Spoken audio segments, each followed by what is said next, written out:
Sorry, I still have my earplugs in there.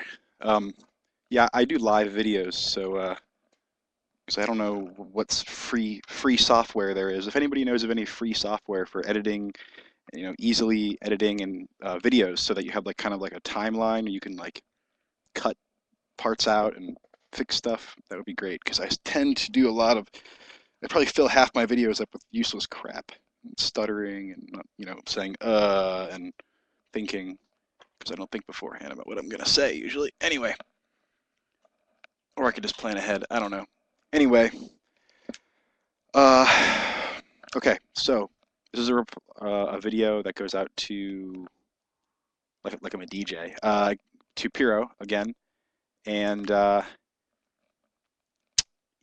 Piro, you had a response to my video, and it seemed like you were, you're in agreement, of course, because I wasn't really disagreeing with you per se. I think you was just making explicit what you had implicitly been saying yourself. And your reply was, quote, "The thing is, classical logic avoids the issue of time, how stuff can play out over time, and tends to think we need instantaneous knowledge since there is no time in that domain.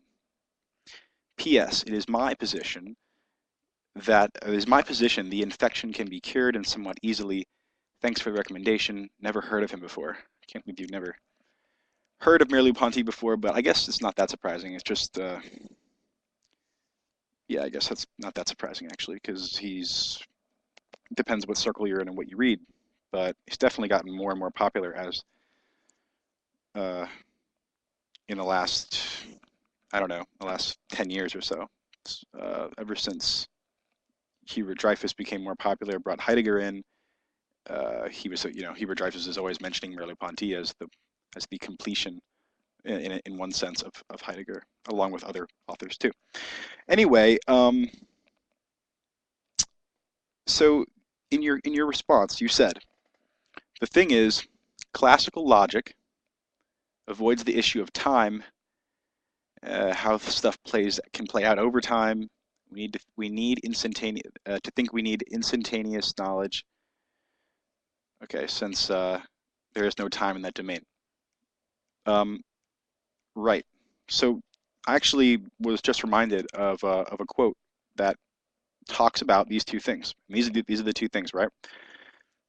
Classical logic, time, and this instantaneous knowledge that we want. So here Merleau-Ponty writes, and this is going to be totally weird because I'm on the 387th page, and he's already difficult to read anyway. Okay, so he says,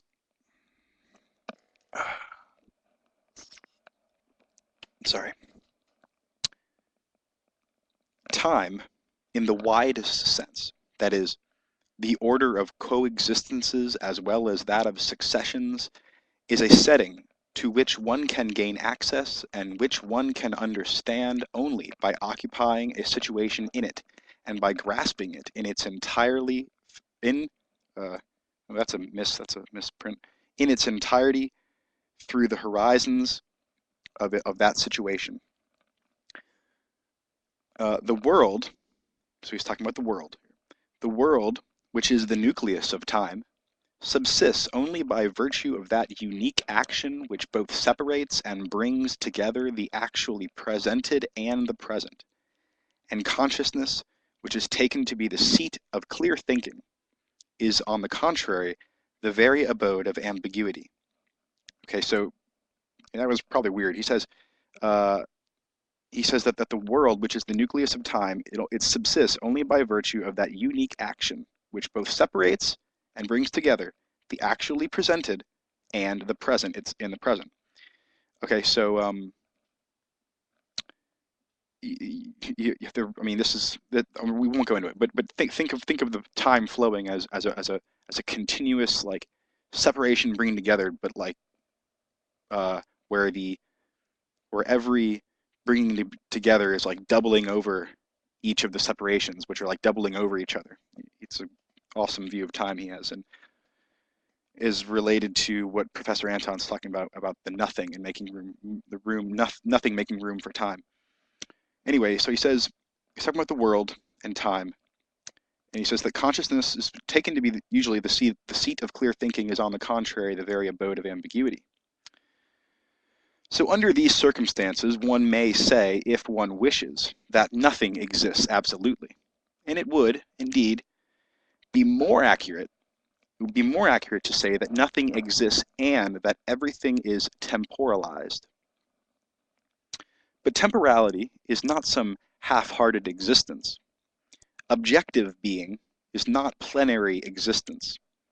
The model is provided for us, the model of the world is provided for us by these things in front of us, which at first glance seem entirely determinate.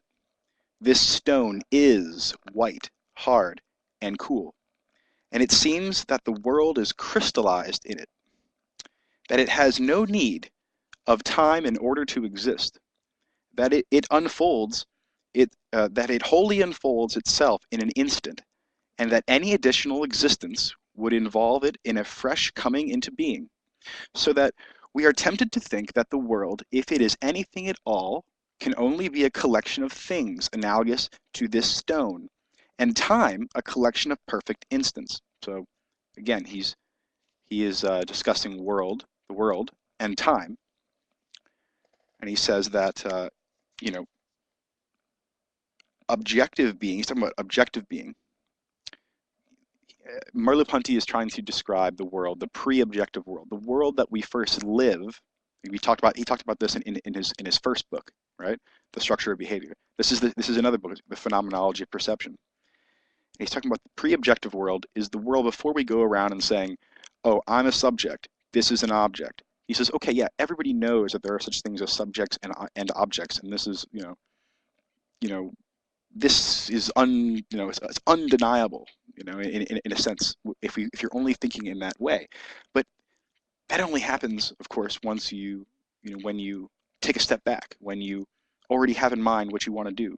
He's like, what is the foundational basis of which is the pre-objective world, the world that we live in, instead of stepping back and being a spectator? What's the world that we are first of all living in? And you might even say that, even saying like the world that we participate in might even be too abstract. The world we really live in, that we're like, if you're sitting in here and like talking on YouTube and giving a very Cartesian, like, not you, but someone were giving a Cartesian like reflection on something, and all of a sudden a fire broke out.